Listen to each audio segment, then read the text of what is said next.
We now have a more detailed understanding of entropy and how it's manifest in molecules, and in particular how it's connected to the number of microstates a molecule can have under different circumstances. Now, in an earlier video, we showed that we could also write an exact differential for the entropy that looks something like this, where we could basically write it as a function of both temperature and volume, and by comparing it with our total differential for the internal energy, it would look something like this, where we have du dv at constant temperature times dv. Now, we could have done a similar development and derived a similar expression using the enthalpy instead of the internal energy. In that case, instead of having volume as one of our coordinates, we would have had pressure. And the resulting relationship that we would have gotten from that looks very similar. So it involves a heat capacity over temperature, dt, plus 1 over T. And now instead of the material that's in this set of square brackets, we would have had dH dP at constant temperature minus volume times the derivative with respect to pressure. All right, so this particular relationship gives us an idea of what the partial derivative of entropy with respect to temperature might be, again at constant pressure, whereas this expression over here tells us something about what the derivative of entropy with respect to pressure might be at constant temperature.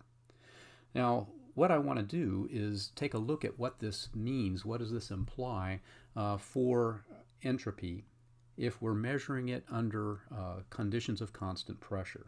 So under constant pressure, we can basically ignore the second half because dP is going to be 0. So what we have then is that our differential for entropy under constant pressure conditions is simply going to be Cp over T dt.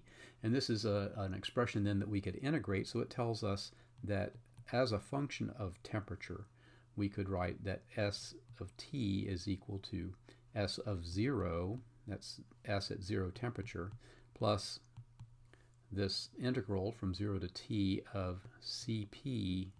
I'll again include that it's a function of temperature over temperature dt. Now, you'll notice that I've got a limit of the integration, which is t, and I've got t's up here. These are different.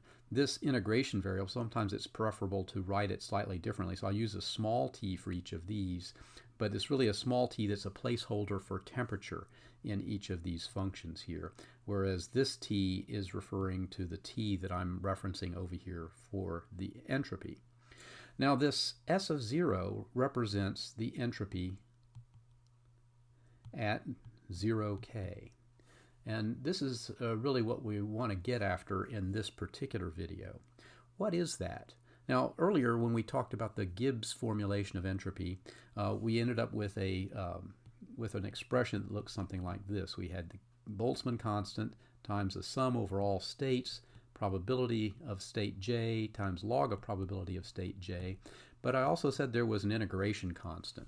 And this integration constant, if you will, is really the same thing as this quantity down here that we want to get a handle on.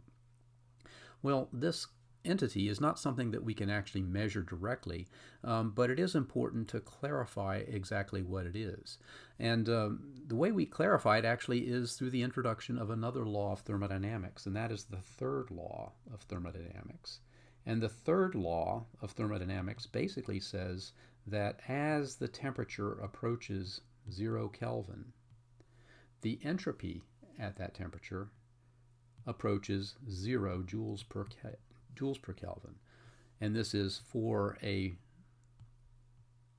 perfect crystalline solid.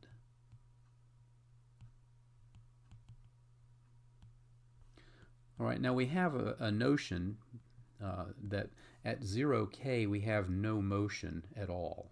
No motion. So it does make sense that we're talking about the entropy that's related to a solid in which the atoms really aren't moving very avidly. All right, so this is an important thing, but I should point out that the third law is not something that's based on a lot of observations that we've put together and decided that this is the way things usually are. That was the case for the first and second laws. The third law is more a means of defining this so that when we write something like the entropy at some temperature T, we don't have to worry about this entropy at zero. We just assume that's zero, and we can write this simply as the integral from 0 to t of Cp of temperature over temperature d temperature. So this becomes now an operational definition, and this is something that we will refer to as the absolute entropy. Now I want to draw some parallels to this and indicate why this may not be so unusual.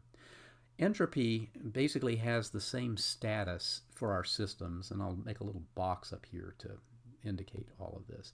Has the same status that we have accorded to pressure, to volume, and to temperature. Now in each of these cases, we have properties of a system that help determine the state of a system. So now we're going to add one more that basically helps us determine the state of a system. But what do we have for each of these properties?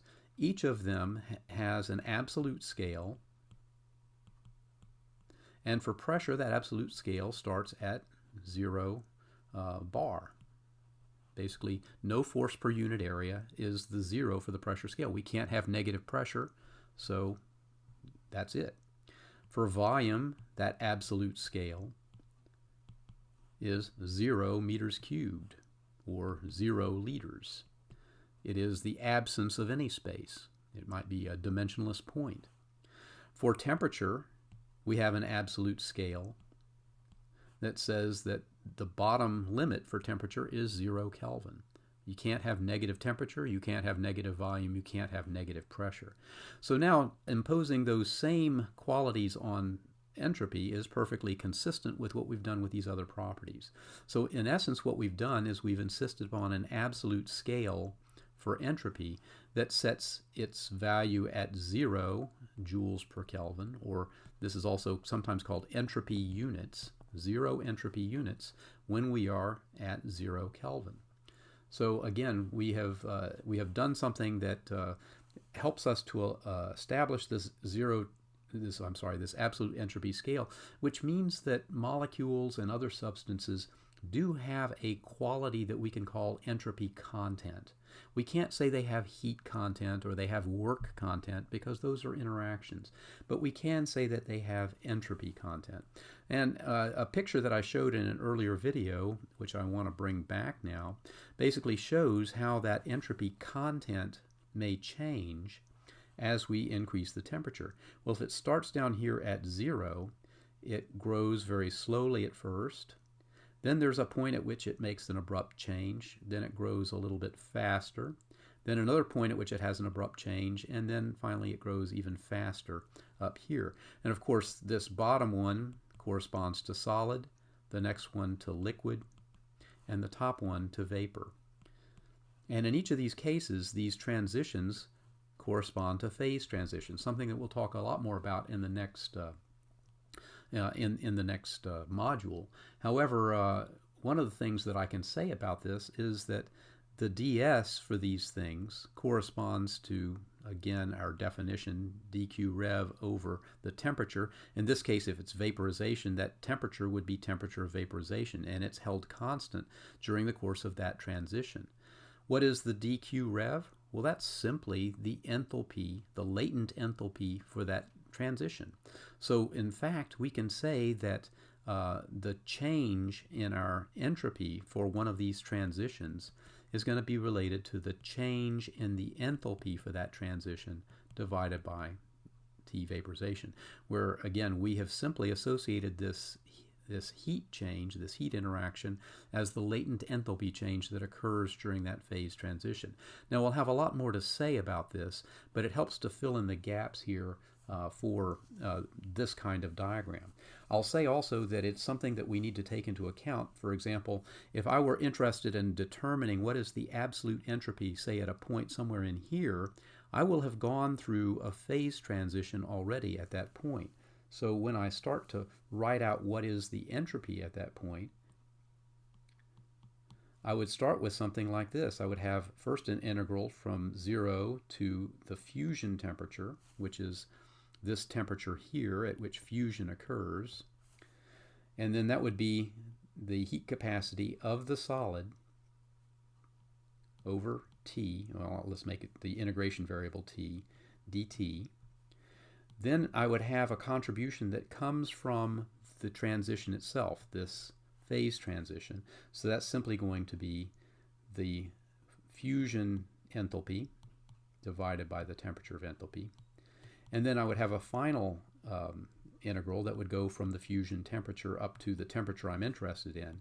And now the heat capacity that I would put here would be the heat capacity of the liquid over the temperature, dt.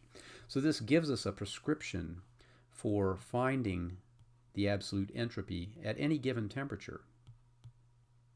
So with this prescription, we could in fact assign entropy values to any temperature, and in fact we now assign standard entropy values to all of these substances if they're at the standard temperature of 298.15 Kelvin.